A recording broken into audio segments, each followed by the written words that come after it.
কোরআন কোরআন কোরআন মানুষের মুক্তির জীবন বিধান। কোরআন স্রষ্টার সেরা দান, পথহারা মানুষের। আসসালামু আলাইকুম প্রিয় দর্শক, আপনারা যারা দেশে আছেন প্রবাসে, সবাইকে জানাই অনেক অনেক প্রীতি ও শুভেচ্ছা। শুরু হলো এনটিভি আয়োজিত এবং লাভ হিল নিবেদিত পাক্ষিক অনুষ্ঠান কোরআন অন্বেষা। আপনাদের সাথে আছি আমি জৈনুল আবেদিন আজাদ। আর আজকে আমাদের মাঝে অতিথি হিসেবে উপস্থিত আছেন বিশিষ্ট আলেম ডক্টর রফিকুল ইসলাম আল মাদানী। আসসালামু আলাইকুম রহমতুল্লাহি তাআলা ওয়া বারাকাতুহু। আল্লাহ সুবহানাহু ওয়া তাআলা সূরা আরাফের 137 থেকে 141 নং আয়াতে অনেক গুরুত্বপূর্ণ একটি ঐতিহাসিক প্রেক্ষাপট, একটা ঘটনা প্রবাহ, উত্থান পতন, আল্লাহ সুবহানাহু ওয়া তাআলার পক্ষ থেকে শাস্তি এবং নিয়ামত বহু কিছু তুলে ধরেছেন। আল্লাহ সুবহানাহু ওয়া তাআলা প্রথম যেই আয়াতটি তেলাওয়াত করা হলো 137 নং আয়াত, এতে আল্লাহ সুবহানাহু ওয়া তাআলা বলেন, ওয়া আওরাসনাল কওমাল্লাযীনা কানু ইউস্তাদআফুন, যাদেরকে খুব দুর্বল মনে করা হতো, মানে তাদের কোনো ওয়েটই নেই, তাদের কোনো ওজনই নেই, সবসময় নির্যাতিত হতো। এদেরকে এমন মনে করা হতো এরা যেন মানুষই না, এমন মনে করা হতো। আল্লাহ সুবহানাহু ওয়া তাআলা তাদেরকেই এই জমিনের, পৃথিবীর নেতৃত্বের, কর্তৃত্বের সকল দায়ভার তাদের হাতে ন্যস্ত করলেন। আল্লাহ সুবহানাহু ওয়া তাআলা তাদেরকে ক্ষমতায় আসীন করলেন। আল্লাহ সুবহানাহু ওয়া তাআলা তাদেরকে উত্থান দিয়ে দিলেন। ফেরাউনের বিপরীতে আল্লাহ সুবহানাহু ওয়া তাআলা যেই কওমের কথা বলছেন তারা হলো বনি ইসরাইল, যাদের কথা আল্লাহ সুবহানাহু ওয়া তাআলা সূরা বাকারায় বলছেন, ইয়া বনি ইসরাইল উযকুরু নি'মাতি আল্লাতী আন'আমতু আলাইকুম ওয়া আন্নী ফাদ্দালতুকুম আলাল আলামিন। হে বনি ইসরাইল, তোমরা সেই কথাটা মনে রেখো, ভুলে যেও না যে আমি তোমাদেরকে বিশ্ববাসী সকল জাতির উপরে অধিক মর্যাদামণ্ডিত করেছিলাম, শ্রেষ্ঠত্ব দিয়েছিলাম।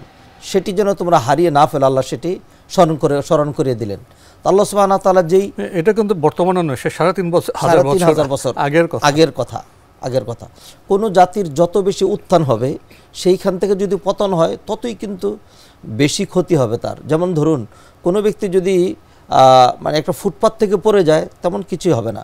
একতলা থেকে যদি পড়ে যায় তাহলে বাঁচার সম্ভাবনা আছে, কিন্তু 24 তলা থেকে কেউ যদি পড়ে তাহলে কিন্তু তার আর বাঁচার সম্ভাবনা নেই। যদি উপর থেকে পতন, যতই ক্ষতি। জি, এই জন্য কোনো জাতিকে আল্লাহ সুবহানাহু ওয়া তাআলা যখন ঢিল দেন, সুযোগ দেন, নিয়ামত দেন, তখন তারা যেন প্রতারিত যেন না হয়, যে মনে হয় আমাদেরকে আর কেউ প্রতিরোধ করতেই পারবে না, আমাদের সামনে আর কেউ কিছুই নেই, আমরা আজীবন অহংকারী হয়ে যাবে, দাম্ভিক যেন না হয়ে যায়। তারপরে তো চূড়া থেকে, শীর্ষ দেশ থেকে পতন। আল্লাহ সুবহানাহু ওয়া তাআলা ঢিলটা দেন, তাদেরকে পাকড়াও পরীক্ষা রাখেন, জি, কি উত্তীর্ণ হয়। যেমন নবীজি হাদিসে বলছেন, ইন্নাল্লাহা লা ইউমলি লিয-যালিম, আল্লাহ জালেমকে সুযোগ দেন, হাত্তা ইযা আখাযাহু লাম ইফলিতু, যখন ধরে ফেলেন তখন আর একদমই ছাড়েন না। অন্য আয়াতে আল্লাহ সুবহানাহু ওয়া তাআলা বলছেন, ওয়া কাযালিকা আখযু রাব্বিকা ইযা আখাযাল কুরা ওয়া হিয়া যালিমা, তোমার রবের দরপাকড় এমনই হয়ে থাকে যখন কোনো জনপদবাসীকে জুলুম অবস্থায় ধরে, ইন্না আখযাহু আলিমুন শাদীদ, আল্লাহ সুবহানাহু ওয়া তাআলা ধরলে সেই পাকড়াওটা হয় খুবই ভয়ঙ্কর। তো আল্লাহ সুবহানাহু ওয়া তাআলা এখানে সেই বনি ইসরাইল, দুর্বল বনি ইসরাইলদের কথা বললেন, আল্লাহ তাদেরকে উত্থান দান করলেন, এবং ওয়াতাম্মাত কালিমাতু রাব্বিকাল হুসনা আলা বনি ইসরাইল, বনি ইসরাইলের জন্য আল্লাহ সুবহানাহু ওয়া তাআলা যে ওয়াদা দিয়েছিলেন, সুন্দর কথাটা, সেটির বাস্তবায়ন ঘটিয়ে দিলেন। আল্লাহ কি বলেছিলেন, যখন তারা নির্যাতিত হচ্ছিল, যুগের পর যুগ তাদেরকে জবাই করা হচ্ছিল, আল্লাহ সুবহানাহু ওয়া তাআলা বলেছিলেন, ওয়া নুরিদু আন নামুন্না আলাল্লাযীনা ইসতুদঈফু ফিল আরদ। এই আয়াতের ব্যাখ্যায় আমরা ওই আয়াতটা পাচ্ছি সূরা কাসাসের মধ্যে, যেখানে আল্লাহ বলছিলেন যে আমি আল্লাহর প্ল্যান হলো আন্নামুন্না আলাল্লাযীনা ইসতুদঈফু ফিল আরদ, যারা দুর্বল আমি তাদেরকে ক্ষমতা দেব, তাদের উপর অনুগ্রহ করব। ওয়ানাজআলাহুমুল ওয়ারিসিন, আমি তাদেরকে জমিনের ওয়ারিস বানাবো। আর যারা নাকি সবল, আমি আল্লাহ সুবহানাহু ওয়া তাআলা তাদেরকে পাকড়াও করব। পরের আয়াতে 138 নং আয়াতে আল্লাহ সুবহানাহু ওয়া তাআলা আরেকটি প্রসঙ্গ তুলে ধরলেন। আল্লাহ সুবহানাহু ওয়া তাআলা বনি ইসরাইলকে যে মানে উদ্ধার করেছিলেন, রক্ষা করেছিলেন ফেরাউনের হাত থেকে, সমুদ্র পার করে দিয়ে এক বিশাল মুজিজার মাধ্যমে। আল্লাহ সুবহানাহু ওয়া তাআলা মুসা আলাইহিস সালামকে বলেছিলেন যে যতভাবেই ফেরাউনকে বোঝানো হোক, কোনোভাবেই বুঝবে না। আপনি যদি আপনার জাতিকে উদ্ধার করতে চান তাহলে এই দেশ ছেড়ে মানে আপনি হিজরত করুন, অন্য দেশে চলে যেতে হবে, শামে চলে যেতে হবে, বর্তমান যেটা ফিলিস্তিন, সিরিয়া, এবং ওই আশেপাশের ভূখণ্ড জর্ডান এলাকা, এটির প্রাচীন সমন্বিত নাম ছিল শাম, সেখানে চলে যেতে হবে। তো মুসা আলাইহিস সালাম আল্লাহর নির্দেশ মোতাবেক রাতের আধারে সবাইকে নিয়ে চলে গেলেন। সকালবেলা তারা সাগরের কিনারে চলে আসলেন। আর তখন মুসা আলাইহিস সালাম মাত্র বলতে থাকলো যে সর্বনাশ, আমাদের সর্বনাশ, আমাদেরকে তো ধরে ফেলবে, এখন তো সকাল হয়ে গেছে, ফেরাউন টের পেয়ে যাবে। সকালবেলা ঠিকই ফেরাউনের লোকজন তাকে গিয়ে বলল যে বনি ইসরায়েলদের ঘরে কেউ নেই, সকল দরজাগুলো বন্ধ, দরজাগুলো ভাঙ্গা হলো, দেখা হলো সবাই পালিয়েছে। তখন ফেরাউন বলল যে না, তাদেরকে পালিয়ে যেতে দেওয়া হবে না, এদেরকে ধরে নিয়ে আসতে হবে। 6 লক্ষ সেনাবাহিনী প্রস্তুত করে তাদেরকে দাওয়া করা হলো। মুসা আলাইহিস সালামের কওম তাকে বলল যে আমাদেরকে তো ধরে ফেলবে। মুসা আলাইহিস সালাম বললেন কাল্লা ইন্না মাই রব্বি সায়াহদিন, আল্লাহ আমার সাথে আছেন। এমনভাবে আল্লাহর উপর তাওয়াক্কুল করলেন বিপদের মুহূর্তে। আল্লাহ সুবহানাহু ওয়া তাআলা সাথে সাথে মুসা আলাইহিস সালামকে বললেন ওয়া আওহাইনা ইলা মুসা আন ইদরিব বিআসাকাল বাহর, আপনার লাঠি দিয়ে সাগরে আঘাত করুন। 12টি আঘাত করলেন, 12টি শুকনো রাস্তা ঘটে গেল। জি, মুসা আসলাম এবং বনি ইসরাইল পার হয়ে গেল। তারপরে অনুসরণ করতে গিয়ে ফেরাউনের বাহিনী ডুবে মরল। এরপরে ঘটনা কি? মুসা আলাইহিস সালাতুস সালাম তার অনুসারী বনি ইসরাইলদের সহ ওই পারে তারা দাঁড়িয়ে প্রত্যক্ষ করলেন যে ফেরাউন বাহিনীকে তুলে দেওয়া হয়েছে। এই যে আল্লাহর পক্ষ থেকে এমন একটি সাহায্য, যে সাগরের মধ্যে দিয়ে শুকনো রাস্তা করে পার করে দেওয়া, এবং যাদের সাথে তারা মোটেও কুলিয়ে উঠতে পারছিল না, আল্লাহ নিজে তাদেরকে এদের সামনে সলিল সমাধিস্থ করে দিলেন। এটা কিন্তু তাদের হেদায়েতের জন্য যথেষ্ট হওয়ার কথা ছিল। মুসা আলাইহিস সালাম সামনে অগ্রসর হলেন তাদেরকে নিয়ে। তাদের টার্গেট হলো সেই বাইতুল মুকাদ্দাস এলাকায় যাবেন। তো পথিমধ্যে তারা দেখলেন যে একটা জাতি তারা মূর্তি পূজা করছে। মূর্তিটার আকৃতি ছিল গরুর বাছুরের মতো, যেটি মুফাসসিরিন কেরাম উল্লেখ করেছেন। তখন তারা বললেন তো খুব সুন্দর একটা মূর্তির উপাসনা তারা করছে, আমাদেরকে এরকম মূর্তি বানিয়ে দেন। আবেদন জানালেন মুসা আসলামের কাছে। জি জি, আমরাও সেটার উপাসনা করি। তখন মুসা আলাইহিস সালাম বললেন যে ইন্নাকুম কওমুন তাজহালুন, তোমরা এক মূর্খ জাতি, কিছুই তোমরা বুঝলে না, তোমরা আসলে একটা মূর্খ জাতি। এই যে মূর্খ জাতি বললেন মুসা আসলাম, কেন বললেন?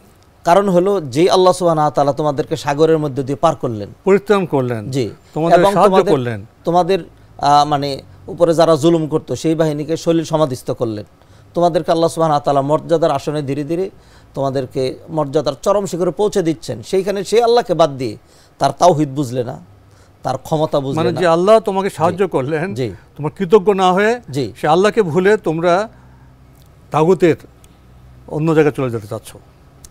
জি, সেই জন্য মুসা আলাইহিস সালাম তাদেরকে বললেন ইন্নাকুম কওমুন তাজহালুন, তোমরা এক মূর্খ জাতি, জাহেল জাতি। যা বোঝা দরকার ছিল আল্লাহর শুকরিয়া আদায় করে তাওহীদবাদী হওয়া দরকার ছিল, তোমরা শিরকের দিকে ধাবিত হচ্ছ। মুসা আলাইহিস সালাম তাদেরকে মানে ধমক দিলেন। এরপরে পরিণতি জানালেন, তোমরা যাদেরকে দেখতে পাচ্ছ শিরিক নিয়ে আছে, এরা তো শিরিকের মধ্যেই তারা ধ্বংস হবে। আর তোমরা যদি সেদিকে যাও তাহলে তোমরাও কিন্তু তাদের মতোই ধ্বংস হবে। যেমন একটি ধ্বংস তোমরা ইতিপূর্বেই দেখে এসছো, যে তোমাদের চোখের সামনে ফেরাউনকে ধ্বংস করে দেওয়া হয়েছে।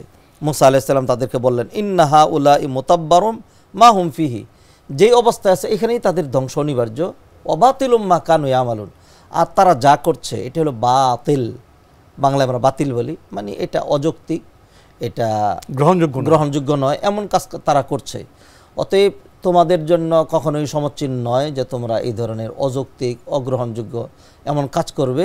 বরং যে আল্লাহ সুবহানাহু ওয়া তাআলা তোমাদেরকে উদ্ধার করলেন ফেরাউনের অত্যাচার থেকে, তোমাদের উচিত সেই আল্লাহপন্থী হওয়া, তাওহীদবাদী হওয়া, আল্লাহর শুকরিয়া কৃতজ্ঞতা আদায় করা, এবং আল্লাহ সুবহানাহু ওয়া তাআলার কাছে অব্যাহতভাবে আগেও যেরকম সাহায্য প্রার্থনা করেছিলে সেরকম সাহায্য প্রার্থনা করা, আল্লাহ কেন্দ্রিক হওয়া।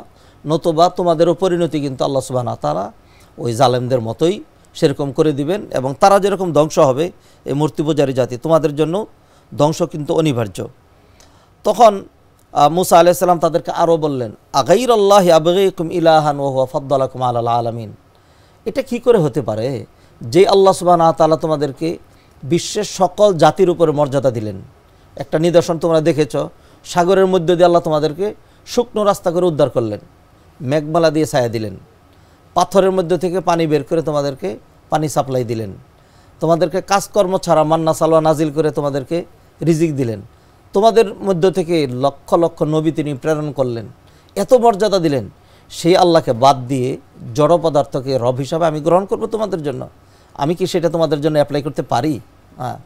এইভাবে মুসা আলাইহিস সালাম তাদের কাছে প্রশ্ন করলেন যাতে তাদের বিবেক জাগ্রত হয়, তখন তারা বুঝতে পারলো যে না, আমরা যেটি করেছি এটা মূর্খসুলভ আচরণ, অতএব এটি আমাদের উচিত নয়। তো মুসা আলাইহিস সালাতু সালাম আল্লাহ সুবহানাহু ওয়া তাআলা তাদের উপর যে আরও দেয়া নেয়ামত সেটি তিনি তাদেরকে স্মরণ করিয়ে দিলেন, এবং তাদের পিছনের যে অধ্যায় তাদেরকে একেবারে জবাই করা হতো সেখান থেকে আল্লাহ উদ্ধার করলেন, সেই কথাগুলো মুসা আলাইহিস সালাম তাদেরকে স্মরণ করিয়ে দিলেন। ওয়াইদ আনজাইনাকুম মিন আলি ফিরআউন ইয়াসুমুনাকুম সুআল আযাব, ওই কথা ভুলে যেও না, তোমরা মনে রেখো যে আল্লাহ সুবহানাহু ওয়া তাআলা তিনি তোমাদেরকে ফিরআউনের অত্যাচার, জুলুম, নির্যাতন সেখান থেকে তোমাদেরকে উদ্ধার করেছেন। ইউকাত্তিলুনা আবনাকুম, যারা নির্বিচারে তোমাদের ছেলেদেরকে হত্যা করত আর তোমাদের মেয়েদেরকে বাঁচিয়ে রাখত। অফি যালিকুম বালাউম মির রাব্বিকুম আযীম, আর এর মধ্যেই তোমাদের জন্য অনেক পরীক্ষা রয়েছে। আল্লাহ সুবহানাহু ওয়া তাআলা আগে জুলুম দিয়ে পরীক্ষা করেছেন, কাউকে আল্লাহ সুবহানাহু ওয়া তাআলা ক্ষমতা দিয়ে পরীক্ষা করেন, কাউকে আল্লাহ সুবহানাহু ওয়া তাআলা অধিক সম্পদ দিয়ে, কাউকে দারিদ্রতা দিয়ে।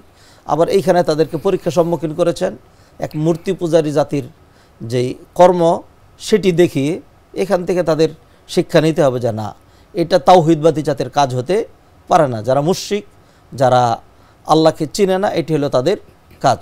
এইভাবে মুসা আলাইহিস সালাম তাদেরকে কিন্তু অব্যাহতভাবে তাদেরকে গাইড দিতেই থাকলেন। আরবি প্রবাদে বলা হয় লিকুল্লি ফিরআউনের মুসা, প্রতিটা ফেরাউনের জন্য আল্লাহ সুবহানাহু ওয়া তাআলা মুসা রেখেছেন। এর প্রবাদ মানে হলো যখনই কোনো জালেম থাকে তাহলে আল্লাহ সুবহানাহু ওয়া তাআলা তার পতনের জন্য এর বিপরীত আরেকটা সাইড আল্লাহ সুবহানাহু ওয়া তাআলা রাখেন। ইতিহাসটা একই রকম। অতএব আমরাও কিন্তু আমাদের দেশেও এমন কিছু অবস্থা অবলোকন করেছি, বিশ্ব ব্যবস্থায়, জি জি, বিশ্ব পরিমণ্ডলে সারা বিশ্বময় এরকম কিছু দেখতে পাচ্ছি যে একটা শ্রেণী আর একটা দুর্বল শ্রেণীর উপর মানে নির্বিচারে জালেম আর এক শ্রেণী মজলুম। জি, এর স্পষ্ট দৃশ্য তো আমরা দীর্ঘদিন থেকে ফিলিস্তিন এবং পাশাপাশি আরেকটা দেশের মধ্যে আমরা দেখতে পাচ্ছি যে তারা এরকম একটা দৃশ্য তারা চালিয়েই যাচ্ছে। তো এরকম অবস্থা যদি আসে তখন আমাদের এক নম্বর কাজ হলো নিরাশ না হওয়া, দুই নম্বর কাজ হলো আল্লাহ সুবহানাহু ওয়া তাআলার কাছে অব্যাহতভাবে সাহায্য প্রার্থনা করা, আল্লাহর গোলামি, বন্দিগি, দাসত্ব বাড়িয়ে দেওয়া, ধৈর্য ধারণ, এরপরে কোনোভাবেই ধৈর্য হারা না হওয়া, ধৈর্য ধারণ করা, এবং এইভাবেই আবার পাশাপাশি নিজেদের চেষ্টা অব্যাহত রাখা।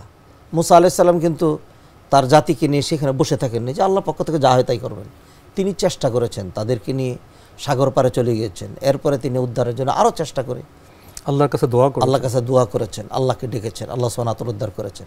এটি একটি দিক। আর অপর দিকের জন্য শিক্ষা সেটি হলো যেহেতু কোরআন সবার জন্য, এটা মজলুমের জন্য, জালেমের জন্য, শিক্ষাটা সবার জন্য। তো যারা নাকি ক্ষমতা পায়, যারা ইতিপূর্বেও জালেম হয়েছে, এখানে তাদের জন্য শিক্ষা রয়েছে। আর যারা বর্তমানে ক্ষমতায় এসছে অথবা আসছে, যারা এসেছে এবং আসছে, তাদের জন্য এখানে শিক্ষা রয়েছে যে আমরাও যদি কখনো সীমা ছাড়িয়ে যাই তাহলে একইভাবে কিন্তু আল্লাহ সুবহানাহু ওয়া তাআলা আমাদেরকে পাকড়াও করবেন। কোরআনে আল্লাহ বলছেন তিলকাল আইয়ামু নুদাউইলুহা বাইনান নাস, এই উত্থান পতনের যেই মানে ধারা, এটি প্রতিটি জাতির উপর আল্লাহ সুবহানাহু ওয়া তাআলা অব্যাহত রাখেন। এখান থেকে যে শিক্ষা, এই শিক্ষাটা কিন্তু যুগ যুগ ধরে সবার জন্য গ্রহণীয় শিক্ষা। কেউ যদি শিক্ষা গ্রহণ করে তাহলে সে উপরে ওঠে, আর কেউ যদি শিক্ষা বর্জন করে তাহলে সে নিচে নামে। বনী ইসরাঈল যখন শিক্ষা বর্জন করলো, আল্লাহর প্রতি অকৃতজ্ঞ হলো, তখনও তারা অভিশপ্ত হলো। সে একই বনী ইসরাঈল জাতি। আল্লাহ সুবহানাহু ওয়া তাআলা তো বনী ইসরাঈলকে অনেক উপরে উঠিয়েছিলেন। তো যারা বেশি উপরে ওঠে পতন হলে বেশি ক্ষতি হয়। যদি উদাহরণের জন্য যদি সাধারণ ভাত, যেটি আমরা রাইস বলে থেকে সাধারণ ভাত, এটি যদি একটু গন্ধ হয়ে যায় পানি দিয়ে ধুয়ে খাওয়া যায়, কিন্তু বিরিয়ানি যেটা নাকি অনেক বেশি মজা, কাচ্চি বিরিয়ানি, এটা যদি নষ্ট হয় এটা কিন্তু আর খাওয়ার কোনো উপায়। যারা অনেক উপরে উঠে যায় তারা যদি সেই নীতি না মেনে, আদর্শ না মেনে অকৃতজ্ঞ হয়, তাদের পতন হয় খুব মর্মান্তিক। শেষের দিকে আমরা সেইভাবেই আল্লাহ সুবহানাহু ওয়া তাআলা বনী ইসরাঈলকেও এইভাবে অভিশপ্ত করে দিয়েছেন। অতএব বনী ইসরাঈল উপরে কেউ উঠতে পারেনি, তাদেরকে আল্লাহ একেবারে নিচে নামিয়ে দিয়েছেন। অতএব আমরা যারা উপরে উঠতেছি, আমরা যেন এই কথাটা মনে রাখি যে বেশি উপরে উঠে গেলে কিন্তু আবার নিচে নেমে যেতে হবে। বেশি উপরে উঠলে তখন আরও বেশি সতর্ক হওয়া প্রয়োজন। তো চমৎকার বার্তা নিয়ে আমরা আজকে এখানে শেষ করতে চাচ্ছি। ডক্টর রফিকুল ইসলাম মাদানী, আপনি আমাদের সময় দিয়েছেন, আমাদের স্টুডিওতে এসেছেন, আপনাকে অনেক ধন্যবাদ। জাযাকাল্লাহ খাইরান। প্রিয় দর্শক, আমরা দেখছিলাম এনটিভি আয়োজিত এবং লাভেলো নিবেদিত পাক্ষিক অনুষ্ঠান কোরআন অন্বেষা। আমাদের অনুষ্ঠান আপনারা এনটিভি অনলাইনেও দেখতে পারবেন, ভিজিট করুন www.ntvbd.com। এছাড়া ইউটিউবে এবং আমাদের ভেরিফাইড ফেসবুক পেজ অনুষ্ঠান দেখতে পারবেন।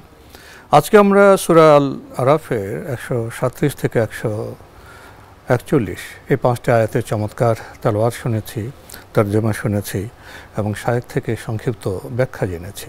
ইতিহাসের বার্তাটা কেমন?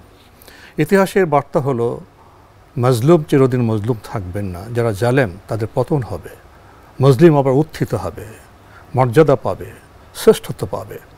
এর পরের পরিস্থিতি কি? মজলুম যখন ক্ষমতায় আসবে, শ্রেষ্ঠত্ব পাবে, তখন যদি মহান আল্লাহর প্রতি অকৃতজ্ঞ হয়, আবার শিরকে মগ্ন হয়, তখন তার আবার পতন হবে। বর্তমান সভ্যতায় আমরা বিজ্ঞান প্রযুক্তির অনেক উৎকর্ষ লক্ষ্য করছি। বিশাল বিশাল ইমারত হচ্ছে, শিল্প সাহিত্য সংস্কৃতি ইত্যাদি ইত্যাদি হচ্ছে, এ নিয়ে অনেক অহংকার হচ্ছে। আবার যখন তারা জালেম হয়ে যাবে, মানুষের উপর অত্যাচার করবে, মজলুম মানুষের জাহাজারি, তখন কারো ভাষায় বলা হয় প্রকৃতি প্রতিশোধ নেয়, আবার কারো ভাষায় আল্লাহ আযাব দেন।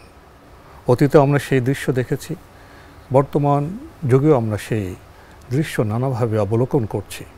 প্রয়োজন সতর্কতা, প্রয়োজন আল্লাহর আনুগত্য করা।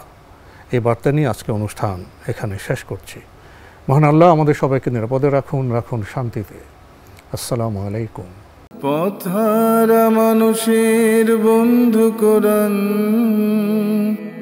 কোরআন ডেকে যায়, হতাশা কেটে যায়, শান্তির মোহনায় এ যে ফুরকান।